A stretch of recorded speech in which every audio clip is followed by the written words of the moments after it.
In this week's episode of Life Teen Review, Truth, Freedom, and the Vatican Way. Hey Life Teen, what is truth? It's an odd question to ask. We know what truth is, but when we have to define truth, things get a little tricky. We know that as humans, we desire truth. There's something about truth that has value in and of itself. Not one among us actively desires and pursues being lied to. Truth is valuable. Taking our teaching from the Catechism of the Catholic Church and St. Thomas Aquinas, we define truth as, very simply, a description of reality.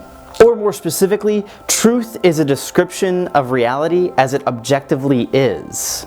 And we demonstrated this with a fork. That's right. So, hypothetically speaking, let's say that I go to see a superhero movie with one of my good friends. In this movie, one of the main protagonists gets struck by lightning and all of a sudden has the power of super speed. Now, the friend that I go see the movie with is really inspired by this character. So he now thinks that if he takes a fork, sticks it in an electrical socket, and is electrocuted, he will have super speed.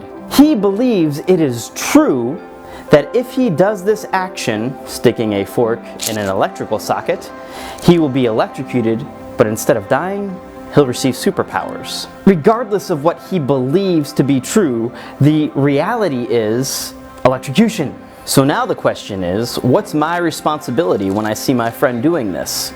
Do I look at him and say, well, he's free to believe whatever he likes and he's free to do what he wants? Who am I to tell him he's wrong? No! Of course not! If I value my friend's life, then I'm going to stop him from doing this action, because regardless of what he believes to be true, the reality is he could die. So we moved into then a talk on responsibility and freedom.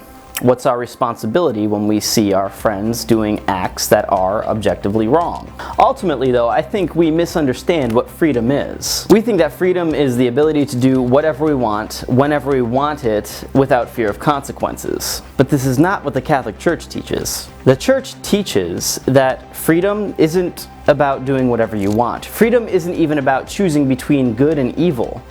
Freedom is doing the good, always. And I think we know this deep down in our hearts. The Church teaches that the more we do good, the freer we become. And we know this just from everyday experience. The good actions we do never need justifications. I don't have to justify my good actions. Well, yeah, I volunteer at the soup kitchen once a week, but at least I'm not going out to the homeless where they are and giving them money and food and clothing, because that makes no sense. The good justifies itself. When it comes to things that are not good, things that are sin, we have to come up with justifications. We say, at least I'm not doing something way worse. So, the more we do good, the freer we become. So if truth exists, and we can know it, and it is good, then we ought to pursue the truth. So when we talk about morality, we talk about what we know from the world around us, the truth, and then applying it to our lives to live in such a way that is ordered to the truth. And that's where we'll be going this entire semester on morality. We'll be dealing with some complex questions that we as Catholics face, and we'll be answering those questions in a way that will allow us to lead lives of truth and freedom. Thanks for watching this review. We hope to see you this Sunday.